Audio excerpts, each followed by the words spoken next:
Hey, welcome to Graphic Policy Television, GPTV. I'm Brett. In my hands is some of the releases that are coming out this week in comic shops.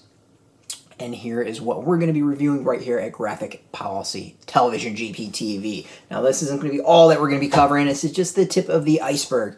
This is a little odd week, I'm going to kind of admit it, because distribution's all sorts of messed up, not just what's getting delivered due to all sorts of reasons, but the actual system to figure out what's going on is all sorts of screwy right now. So I did my best to kind of piece together what I think is going to be out this week, and we're going off of that. So things might be adjusted, there might be some items added, but we're going to at least cover this. I'm going to guarantee at least this. So we got two from AfterShock. We have Chicken Devil #2.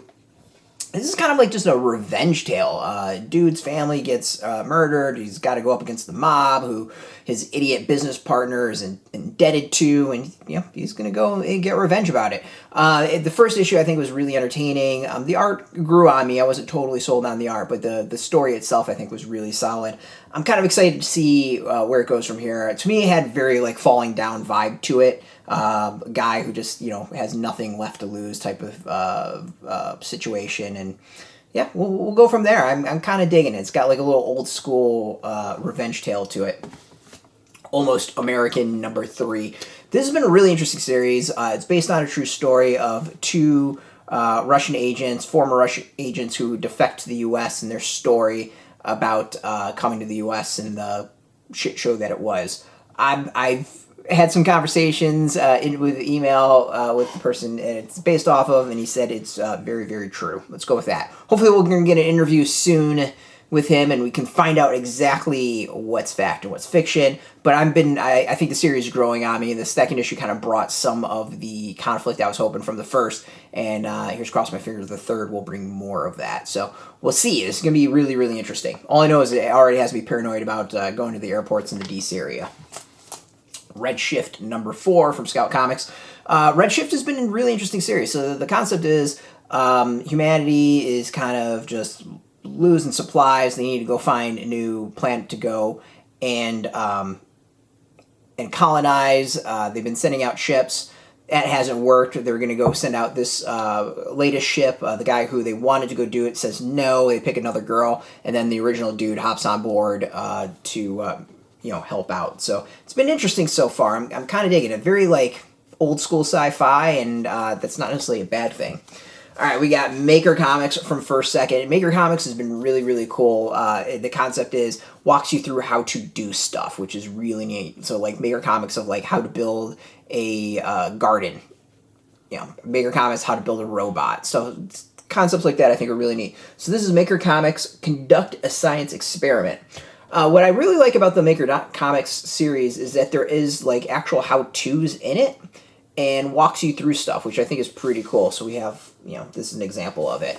So yeah, I really like that. My daughter is got like a science experiment set, so I'm kind of fascinated to see what we might be able to do with her through her science experiment set. So this will be kind of fun. So other examples of Maker Comics: fix a car, bake like a pro, draw a comic, build a robot, survive in the outdoors. Very topics, they're really cool, very educational, and as I said, kind of has how-tos, which I think is really, really neat. So we have A Chance. A Chance is an engrossing, heartwarming story of the struggles and triumphs about creating a family, taking a little luck, and lots of determination. It's about Christina Duran and Miguel Guinea-Bell as they rebuild and reinvent themselves as their daughter Leia is born with cerebral palsy. So this is done by Graphic Mundi. Graphic Mundi is a publisher that is spin out of Penn State Press, and what they focus on is very like healthcare related. Graphic medicine is kind of the overarching theme.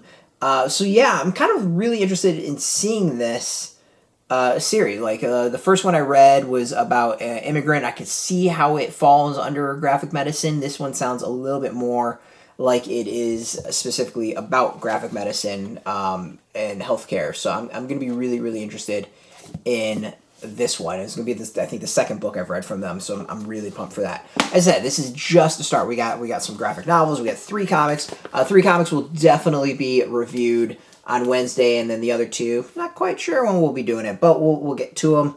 this week. Very, very excited for all of it. As I said, this is just the tip of the iceberg. Lots more to come. Of course, we have tons of news, reviews, interviews, previews, all that stuff every single day at graphicpolicy.com. We're on Twitter, Facebook, YouTube, Tumblr, Instagram, all at Graphic Policy, keeping it nice and consistent. And of course, stop back every single day right here at Graphic Policy Television to get the latest videos. Until next time, as always, keep reading those comics and keep it geeky.